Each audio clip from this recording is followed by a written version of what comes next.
ఇప్పుడే జీ5 app download చేయండి. చూడండి మీ ఫేవరెట్ టీవీ షోస్ ఎప్పుడైనా ఎక్కడైనా.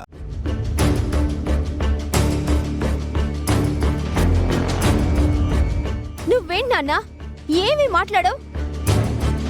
మొన్నేమో నేనే కోడలని చెప్పింది, ఇప్పుడేమో ఆ ఎయిర్ హోస్టెస్ ని తీసుకొచ్చి ఎవరు అని అంటుంది.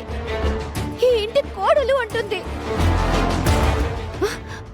దానికోసం వాళ్ళేవో పద్ధతులు పాటించాలని చెప్పడం, హత్య చేయడం, మనం చూస్తూ ఊరుకోవడం. ఇప్పుడు ఆ పట్టాభిషేకం కూడా అయిపోయింది కాబట్టి రేపో మాపో బావకి దానికి ఎంగేజ్మెంట్ కూడా చేసేస్తారు. ఆ తర్వాత పెళ్ళే.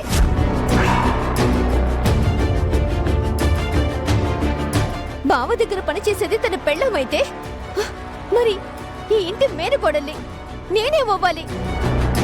ఏమ్మా, ఆవేశం నీకేనా, నాకు లేదా? మరి ఏం చేస్తున్నావు నాన్న? అక్కడ ఇంత జరుగుతుంటే నువ్వేం మాట్లాడట్లేదుగా? ఆవేశపడితే ఏమొస్తుంది?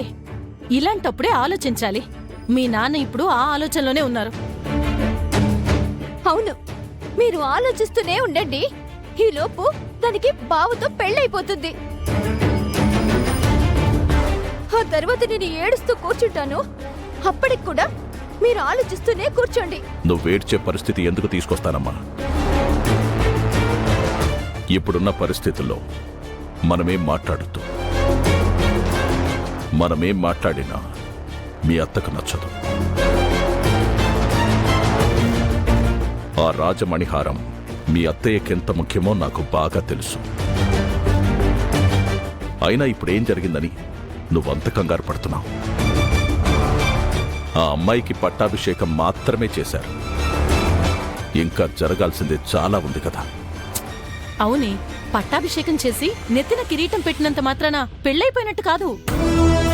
వాళ్ల పద్ధతులు, ఆచారాలు, పరీక్షలు ఇంకా చాలా ఉన్నాయని చెప్పారు కదా.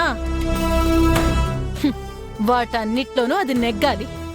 వంశాచార్యులను మెప్పించాలి. తను అసలైన సిసలైన రాజవంశీకురాలని నిరూపించుకోవాలి. ఆ తర్వాత కదా నిశ్చితార్థమయ్యేది, పెళ్ళయ్యేది, ఈ ఇంటికి కోడలయ్యేది. వాళ్ళు చెప్తున్న పరీక్షలన్నీ వింటుంటే అవన్నీ నెగ్గటం అంత సులభం కాదని అర్థం కావట్లా? ఏమో, జరిగిందంతా చూస్తుంటే బావ నాకెక్కడ దక్కడోనని నాకు భయం వేస్తుంది. చూస్తూ ఊరుకున్నాను కదా అని అన్నింటికీ ఊరుకోను కదమ్మా. నేను అవకాశం కోసం చూస్తున్నానంతే. నిజంగా నేను కాదని నా చెల్లెలు ఎవరినో నా అల్లుడికిచ్చి పెళ్లి చేస్తుంటే చూస్తూ ఊరుకుంటానా? చక్రం తిప్పేయను. ఆ చక్రమేదో ఇప్పుడే తిప్పేయచ్చు కదా. ఆదిలోనే అడ్డం పడి మీ అత్తయ్యకి చెడ్డవటం ఎందుకు? తన మాటకి తలూపినట్లే ఉండాలి. అవసరమైన చోట అడ్డుపడాలి. అది ఎప్పుడు ఎక్కడా అనేది మీ నాన్నకి నాకు బాగా తెలుసులే. కాని నువ్వు జరిగేది నిశ్చింతగా చూస్తూ ఉండు. అంతేకాని టెన్షన్ పడకు, సరేనా?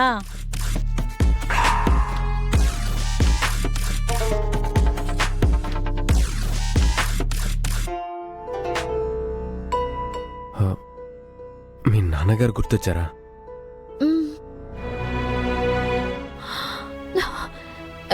డ్రైవర్ బాబు,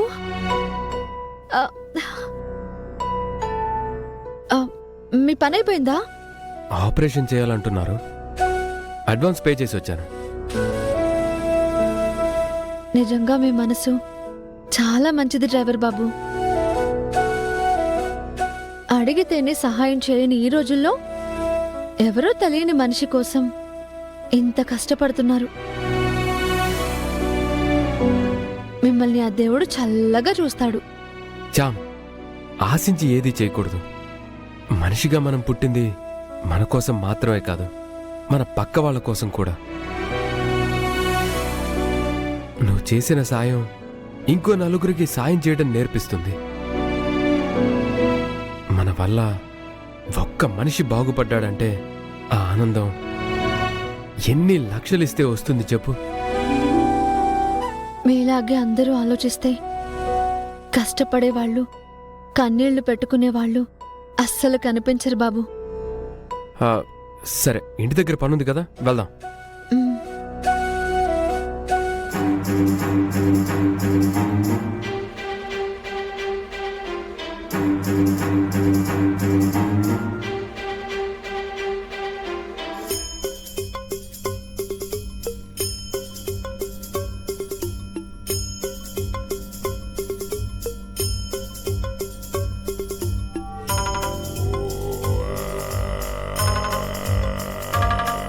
जैसा दूसरा नियम का अनुसार युवरानी को सोने से तुलाभार करने पड़ेगा।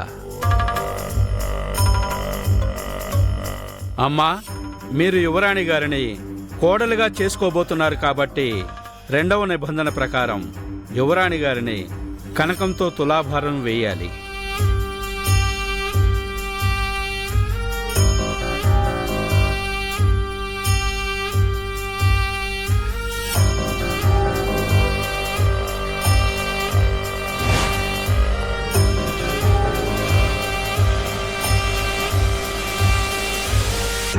నాన్న, వాళ్ళేమంటున్నారు? ఇంట్లో ఉన్న బంగారంతో ఆ అమ్మాయిని తుయ్యాలంట. ఆ? ఏంటేంటి, బంగారంతోనా?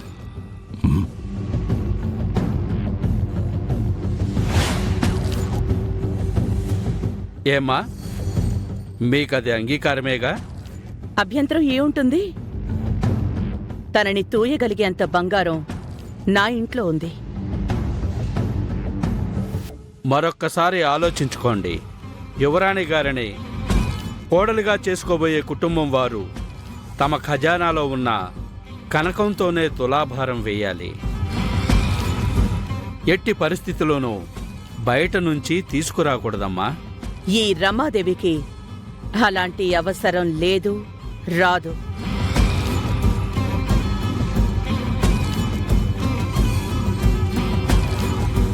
కనకపు తులాభారానికి ఏర్పాట్లు చెయ్యండమ్మా. అలాగే గురువుగారు. డ్రైవర్ బాబు, లోపల ఏం జరుగుతుంది? అంతరించిపోయిన అద్భుతాలన్నీ జరుగుతున్నాయి. ఆ రోజాని బంగారంతో తులాభారం వెయ్యాలంట. అదంతా చూడడం కంటే బయట ఉండడమే బెటర్.